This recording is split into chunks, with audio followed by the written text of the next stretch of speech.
Next time you're in a crowded place, try this. Look around and try to guess. Who's actually rich? Your eyes will probably go to a shiny watch, a logo-covered bag, or a luxury car.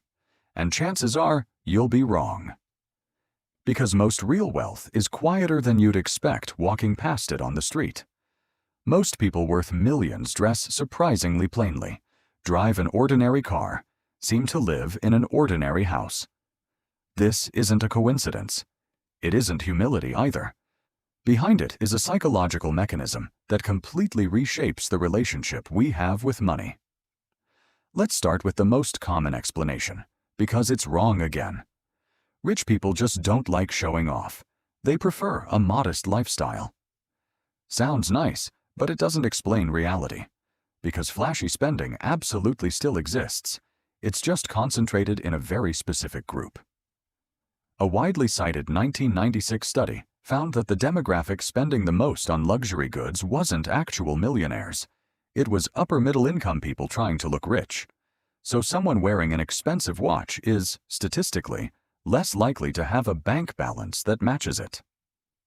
There's a real inverse relationship between visible wealth and actual wealth. The second explanation: rich people know how to hide their money. That's why they don't show it. Also incomplete. Because the issue isn't hiding, it's simply not needing to. This is where the concept of status signaling comes in.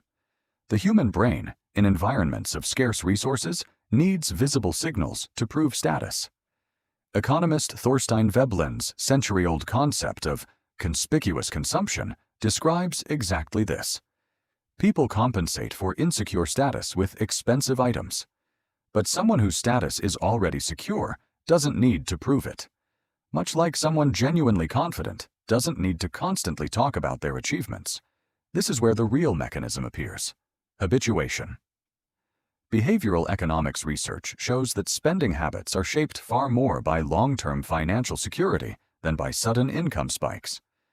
People who come into money quickly, lottery winners, sudden inheritors, fast-growing entrepreneurs, tend to spend noticeably more flashily.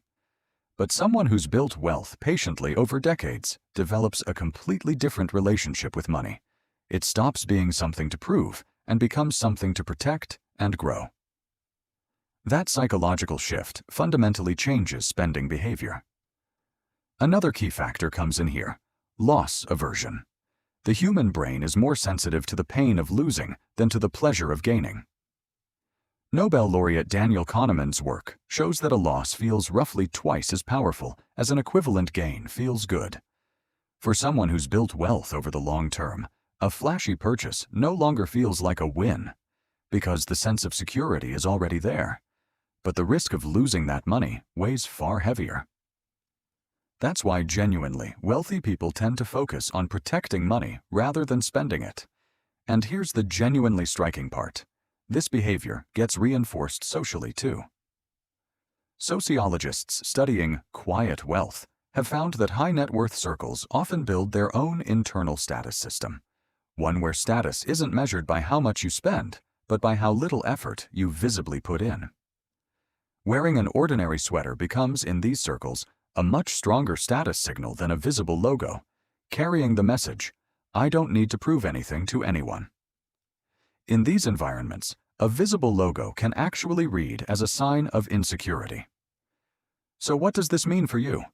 If you look closely at your own spending habits, there's a simple question that reveals your real relationship with money. Am I buying this because I truly want it, or because I'm trying to prove something to someone? Research suggests most flashy spending falls into the second category, and it's barely correlated with long-term financial security at all. The silent wealth paradox isn't really a paradox. It's just proof that real security never needs to be proven.